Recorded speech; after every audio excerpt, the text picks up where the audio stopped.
We came out into the laundromat at what my watch told me was 11:30. I'd eaten a little with the refugees, and we'd gone over the map of the impound yard for a while before Joseph and I set out. The laundromat still smelled like old soap and dust, the hint of dryer sheets and the tang of old liquids, and Joseph told me to check out front before he slid the dryer back into place. I went to the door, peeking at the dark street, and told him it looked clear as he slid the unit back into place. The streets were dark, the street lights mostly just flickering inconsistencies out here, but it didn't seem to bother Joseph. Dark is best. We can move a little faster if they can't see us. We came up the dark back street, the storefronts unlit and the sidewalks empty, and it was strange how much it reminded me of the town on the farm. The buildings looked down on us, almost accusingly, the dark windows like eyes full of angry devils. Joseph seemed intent on taking back roads. As we came out of the outskirts, I could see the main street was still bright and inviting. I suppose the bright had no time for trivial things like radio shacks and laundromats. They were more worried about the outward facade than the town itself, and it showed. The buildings back here were utterly abandoned, the rats their only keepers. And as we cut down the side streets and headed back into the darkness, I could see lit windows on our left and pitch-black eyes on our right. "Not much further," Joseph whispered. "We should be behind the hardware store, so another 2 blocks, and we'll come to the sheriff's office." "Do we need to go around?" I asked, but Joseph shook his head. "Nah, the backside should be dark this time of night. We can come right around the back of the impound, and you can make your entrance there." We came up the dark back streets, passing another place he said was a convenience store, but the back of the sheriff's department was still lit up bright enough to flare off the windows behind it. Joseph sucked in a breath, clearly not expecting this. I could hear low voices from inside, people speaking close together as they discussed whatever had them up so late. But as we came under one of the windows, I heard a very different voice raised in anger. I'd heard it for the first time today, but I could never mistake it for anyone else. "This is getting us nowhere, Sheriff. She's seen too much, and now she's loose. We need her back before she starts talking about things to the wrong people." "I'm doing my best, Miss Mary, but there's a lot of ground to cover out there, and excuses and more excuses. Why do we let you run this town, Sheriff? Has the Bright possibly misplaced its confidence in you? Do we need to find someone else to watch over Tylerville?" There was a pregnant pause after that one, and I imagine the sheriff was weighing his answer very carefully. "We are doing all we can, ma'am. I have 5 deputies and 2 cars. We have 4 of them out running the roads to see if she's hitchhiking, but Tylerville only has 2 roads, one in and one out. If she's hitchhiking up one of those roads, then we'll find her. But if she's made contact with one of these refugee groups, then there's no telling where she is." Miss Mary made a sound, loud and full of disgust. "These refugees, these resistance groups that you still haven't done anything about, may have my daughter. You don't seem to see a problem with that either, Sheriff. Tell me, why do you seem so glib? Are you maybe hoping that she gets to someone from the outside, someone that can look into this, someone who could throw this whole thing on its ear and maybe let you go back to being some good old boy Okie cop who has nothing more to worry about than parking tickets?"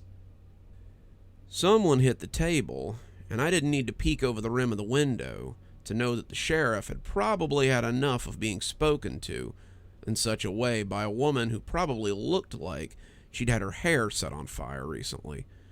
I took a quick peek and saw her standing there, her hair looking frizzed up and standing in kinky curls from her nearly bald head. She didn't seem to care about any of this bluster, but he blustered anyway. I've had about enough of this. I've been your good little toady for a while, and I've done more than you or anyone else here. Hell, I gave you the town when you asked.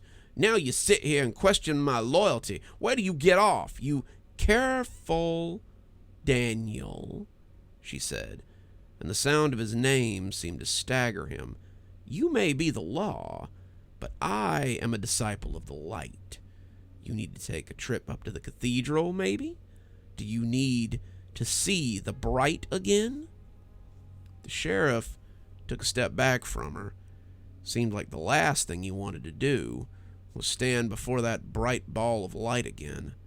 The officer beside him was sitting with his head down, and though he appeared to be looking at the map, it was clear that he was trying to distance himself from this conversation.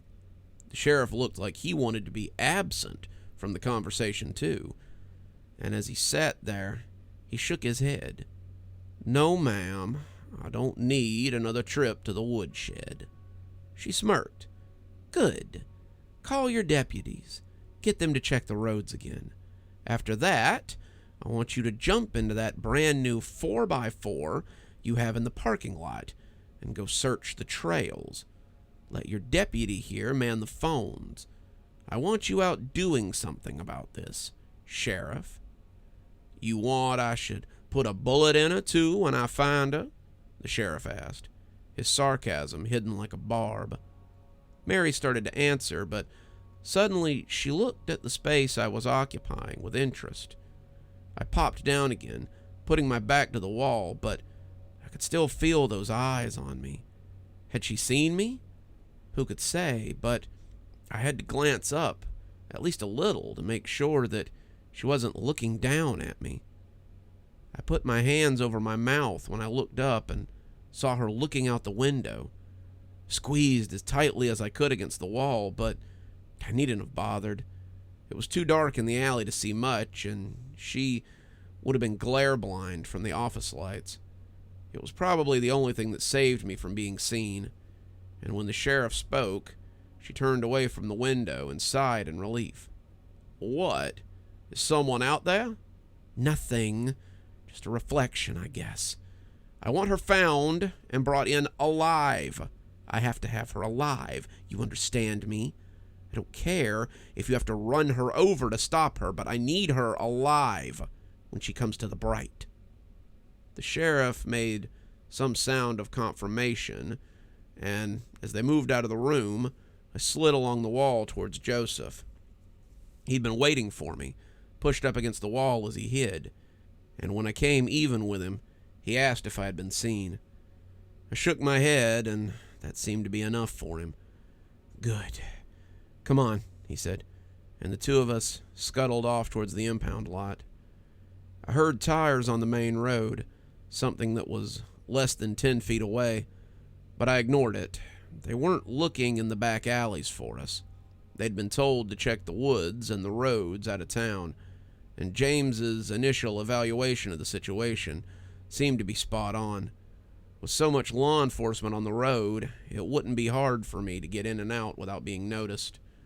I was in the walk-through between the sheriff's department and the storage building next door when my mother's voice froze me in place. Incompetent non-believers. We should have put our own people in his position a long time ago. Someone who wouldn't question the bright in its infinite wisdom. What happens if we don't find her? Said a man in overalls, and in profile, the left side of his face looked shiny. Miss Mary shrugged. So what if he doesn't? It complicates matters, but it might be good to have a few FBI agents under the bright sway. Regardless, they can't do anything here. Tylerville is our place, plain and simple. The rest of them will fall to heel soon enough. She had her back to me, her companion clearly not seeing me, and as I slipped into the alley, I prayed they hadn't noticed. We had to get this done before they got bored with the woods and moved into town. Here we are, Joseph said, as we came to the edge of a chain-link parking lot. Around the back is going to be your best bet. Just snip along the base and head in. Not coming with me? I asked. Nope, I'm heading back. It's getting a little hot around here for me. Before I do, though, he said, reaching in and taking out a little book, I want you to have this. I looked at it, thinking it looked like any journal you might find at a Walmart or a Dollar General.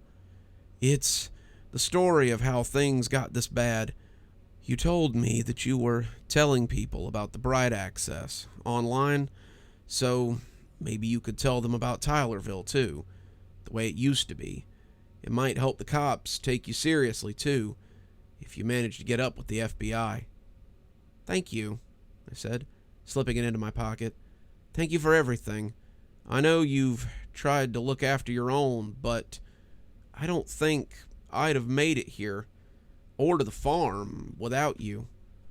Hopefully, it all means something. Good luck, Angel.